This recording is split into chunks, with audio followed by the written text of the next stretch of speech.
பாத்தீங்களா ப்ரோ, நம்ம முதல்வர் எவ்வளவு எளிமையா போய் பட்டாசு செய்யும் தொழிலாளர்கள்லாம் நேர்ல சந்திக்கிறாரு.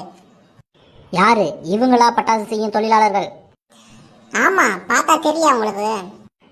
அவங்க பட்டாசு செய்யும் தொழிலாளர்னா அப்ப இவங்கெல்லாம் யாரு? என்னங்க இப்படி இருக்கு?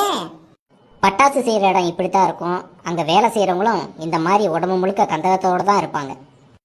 இந்த போட்டோல இருக்க மாதிரி தமிழ்நாட்டில் எந்த இடத்துலையும் கையில வளையல் போட்டுக்கிட்டு புது சேலை கட்டிக்கிட்டு தலையில மல்லிகைப்பூ வச்சுட்டு கழுத்துல ஐடி கார்டு போட்டுலாம் பட்டாசு தொழிலாளர்கள் வேலை செஞ்சுட்டு இருக்க மாட்டாங்க. அப்ப இவங்கெல்லாம் யாரு? எல்லாம் செட்டப்பு தான், நடிப்பு தான். தமிழ்நாட்டில் எந்த மக்கள் முதலமைச்சர் போய் பட்டாசு தொழிலாளர்களை சந்திக்கணும்னு சொல்லி கோரிக்கை வச்சாங்க, இல்லை எந்த பட்டாசு தொழிலாளி நீங்கள் வந்து எங்களை பார்க்கணும்னு சொல்லி முதலமைச்சர்கிட்ட கேட்டுக்கிட்டாங்க? எதுக்கு இந்த வெற்று விளம்பரம்? இதில் ஒன்றை கவனிச்சிங்களா? எதை சகோ சொல்றீங்க?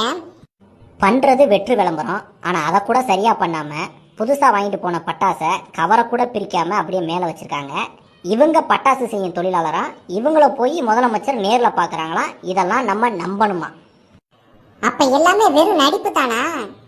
ஆமாம், இவங்களுக்கு திராவிட மாடல் ஆட்சின்னு பேர் வச்சதுக்கு பதிலாக விளம்பர மாடல் ஆட்சின்னு பேர் வச்சிருக்கலாம். ஏன்னா 3 வருஷமாக வெறும் விளம்பரம் தான் ஓடிக்கிட்டு இருக்கு. மக்களுக்கு நல்லது நடந்த பாடு இல்லை.